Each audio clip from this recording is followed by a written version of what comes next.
Good morning, boys and girls, and welcome back. Another day of Taylor Polynomials and Approximations, Part 2. We're going to start with reviewing what we came up in Part 1 yesterday, and how we kind of half-derived this, our formula for a Taylor polynomial. You really want to have this down and memorized. This will get you out of many of the tricks in, on the FRQ part especially of the AP exam. So make sure that we know how to write a Taylor polynomial with our, again, this is represents a polynomial, the degree of the polynomial we're going to go to, and then, you just need f of c, f prime of c, f double prime of c, wherever your polynomial is centered. And then if we center it 0, that's called the Maclaurin polynomial, or Maclaurin series, and so that one would look something like this, where basically we just plugged in zeros for all those c's. So that simplifies things a little bit, and that's our Maclaurin polynomial, okay, our Maclaurin series. All right, so with that review out of the way, let's go back and kind of pick up where we left off yesterday, and let's find the third degree Maclaurin polynomial of f of x equals e to the x, okay? So I want a polynomial that's going to represent e to the x, okay, a third degree polynomial. Again, to do this, we're going to use that Maclaurin polynomial formula that I kind of gave right back over here. All right, so I need to find like f of 0, f prime of 0, all the way to the third derivative to get the third degree polynomial. So again, when I do this, I quickly roll through and I find the needed derivatives I'm going to have. So in this case, f of x was e to the x, f prime, f double prime, f double prime, all then are also e to the x. And then I'm going to go plug in 0, so I'm centering this at 0. And again, I know I'm centering at 0 because it says Maclaurin polynomial. And then relatively easily, we can evaluate those all at 0. So I get, in this case, it's all the same. It is real easy, and I get 1 for everything. And then once I have these, now I can go plug into our formula. Again, I'm going to say p sub 3 of x, indicating that this is going to be a third degree polynomial, equals 1 plus our f of 0, right, plus f prime of 0, 1 times x over 1 factorial, plus f double prime of 0 times x squared over 2 factorial, plus 1, my f triple prime of 0 times x over x cubed over 3 factorial. And again, I could keep going if I wanted to, but this is just a third degree one, so I'm going to stop right here.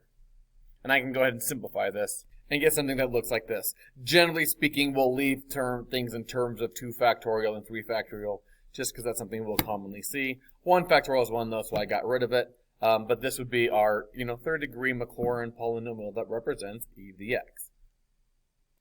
All right, same story, different function. Let's do this again. Let's find the Maclaurin polynomial. So we're centered at 0 of f of x equals cosine x. In this case, we want the fourth degree, so I'm going to have to go to the fourth derivative. So again, step 1 is to go find all 4 of those derivatives: cosine x, negative sine x, negative cosine x, sine x, and cosine x.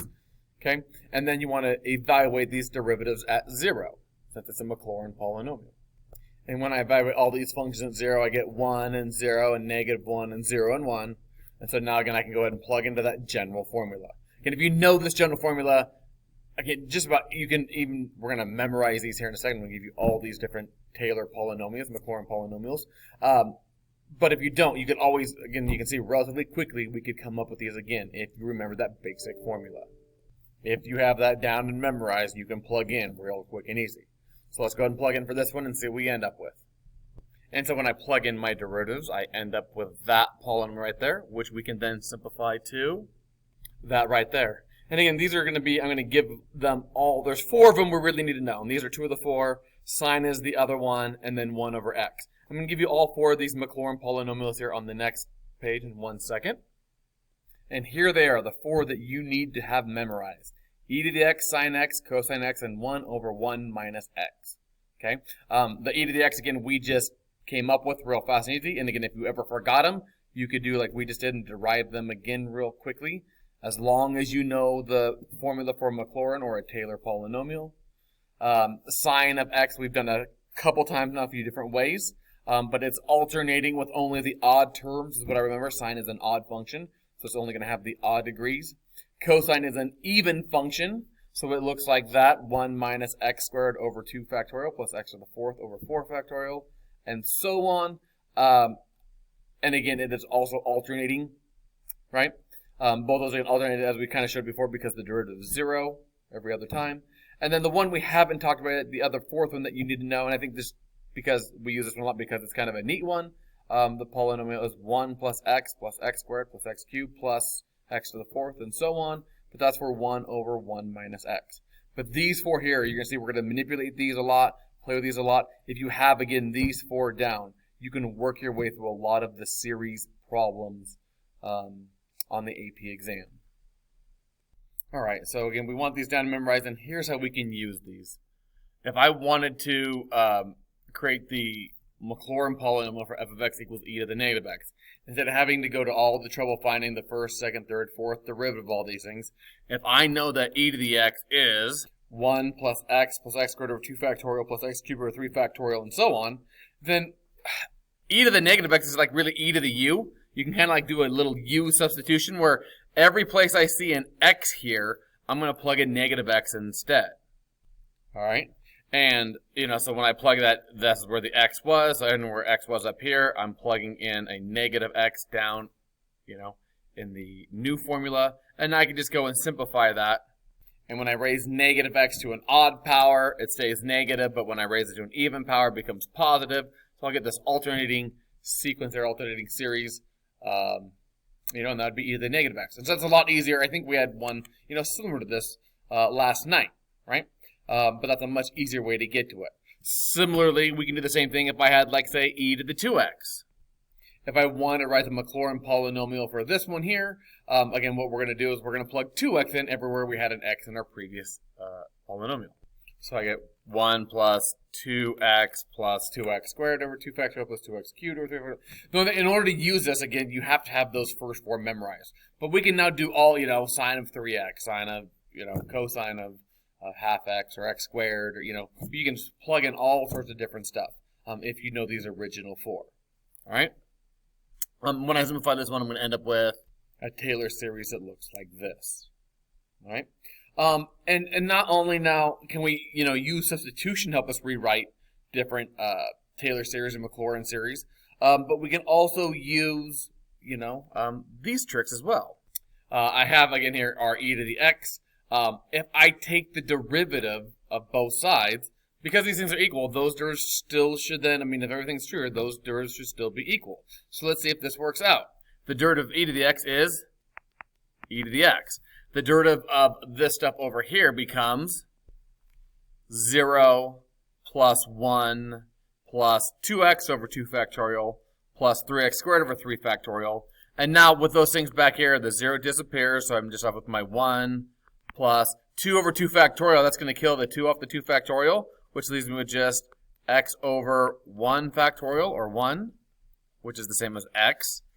Plus, again, the 3 is going to kill the 3 off the factorial, so I get x squared over 2 factorial plus dot, dot, dot, dot. And again, it's going to work out. It's going to give me the same exact polynomial if I take the derivative of both sides. So you can use derivatives to help you. Just in case you don't believe me, let's go back to our e to the 2x. Let's do the same thing. Let's take the derivative of both sides of this right here. First, I'm going to kind of simplify things out a little bit, and then we'll take the derivative. So if we simplify that side there, if I get rid of my factorials, I end up with this right here. And now if I take the derivative of the right-hand side, I'm going to get 0 plus 2 plus 4x squared plus dot, dot, dot, dot, dot, dot, which is equal to, if we take the derivative of e to the 2x, the derivative of e to the 2x is e to the 2x chain rule times 2. So this is equal to my e to the 2x times 2. If I multiply the one up above by 2, I get 2 plus 4x squared. And if I kept going, then they would be equal to each other. So again, this derivative works for all sorts of Taylor polynomials. And just for giggles, here's another fun one we can do. If we take the derivative of this, if we take the derivative of both sides of this right here, the derivative of sine x is cosine x. So if I take the derivative of the polynomial for sine x, I should get the polynomial for cosine of x. So the derivative of x is 1, the derivative of 3x cubed is 3x squared, and so forth right here. And now if I simplify this, I get 1 minus, again, when I simplify this factorial, I'm going to get x squared over 2 factorial. Plus, when I simplify that one, I'm going to x to the 4th over 4 factorial. Minus x to the 6 over 6 factorial. And what do you know? That is our polynomial for cosine of x. Okay.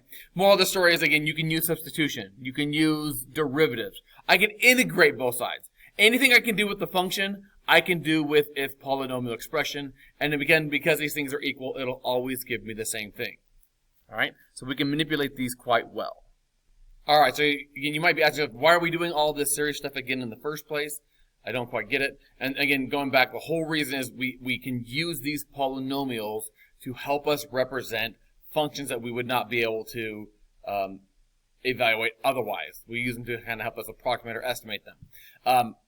Again, an example is, if I wanted to cosine of 0.1 without a calculator, I don't know what that is. And again, it helps me, I kind of think, to think back in the day before calculator, how did they get this answer? Or, even better yet, how does your calculator get this answer? Well, your calculator really uses a polynomial, expression, a Maclaurin series or a Taylor series centered around somewhere else, close to where we want, to come up with our answers that we, use when I type in like cosine or sine of a value. All right. So here we're going to use the Maclaurin polynomial p sub 6 of x to estimate cosine of 0.1. All right. So this means we want the 6th degree polynomial. So again, from our memorized Maclaurin series, this is the Maclaurin one that is for cosines to the 6th degree. And now we're just going to evaluate it at 0.1. And if you were to plug this into your calculator, you're going to get, all right, so I got this plugged into our calculator here, and now when I hit enter, we're going to get 0.995041653. And if I do the cosine of 0.1, not 1, we get 0.9. Look, we get like the same exact answer, okay? Doing it both ways. Our approximation is just as good in this case as what the approximation as the calculator is doing. Hence, again, why we're getting the same numbers. Okay, so similarly, we want to find the Taylor polynomial f of x equals root x with an n of 3, so degree of 3, center around c equals 1 to estimate 1.1. Again, I moved my center close to 1 here so that it's going to, work out a little bit closer, a little bit nicer. So here's our general Taylor polynomial. We want a 3rd degree polynomial, so we have to find the third up to the 3rd derivative. And then we need to evaluate these at 1. And when we plug in 1 in this case, 1 to any power is 1, so that works out nicely for us. The math was easy. And then I can plug into my Taylor polynomial. And when we plug in, we get something that looks like this. P sub 3 of x equals 1 plus 1/2 times x minus 1 over 1 factorial. Again, that c is what we're x minus c getting. And then I can simplify this, and we're going to end up with a nice polynomial that looks like this. And now we can use this to estimate 1.1. And when I plug in 1.1 and evaluate it, we're going to end up with an approximation that is pretty close to 1.0488125. And I use my calculator to get that, but again, if I didn't have my calculator, at least I could do that math without it. Wouldn't be fun, but I could do it. The real answer is, so you can see we're off a little bit, but these are pretty darn close and probably for back in the old days, as accurate as we need to be. All right, one more quick one here, last one. We want to find what is the coefficient of the x cubed term in the Taylor series for 1 over x plus 1 squared about x equals 0. There's a common kind of question asked on an AP exam sometimes of, what is the coefficient in front of a certain term? So again, I'm going to start again with that general form. And you don't have to write this down every time, but I think, again, if you do, until you have it down, like in, like the back of your hand, I think it's good to write it down so that you know what you want to look at. In this case, again, we are going to look at the cube term. So I need to find this information right here. I need to find the 3rd derivative at 0. So f of x is 1 over x plus 1 squared, or x plus 1 to the negative 2nd. I'm going to go find the 3rd derivative. There's the 1st derivative, and our 2nd derivative, and our 3rd derivative. So now we just need to evaluate this at 0. When I plug in 0, I end up with that, which when I try to evaluate that, we get 1 to the negative 5th, which is just 1, so I get negative 24. Things generally work out very nicely like this for us. If it doesn't, it means you might have taken a wrong step. Now I can go back and plug it in to right here, and we can find out our coefficient. So this becomes negative 24x cubed over 3 factorial, or 3 factorial is 6, so negative 24 divided by 6 is 4x cubed, so our coefficient would be 4. Sorry, negative 4. I dropped my negative, so the coefficient would be negative 4. All right, that's it for today, boys and girls. Thank you very much, and I'll see you again real soon.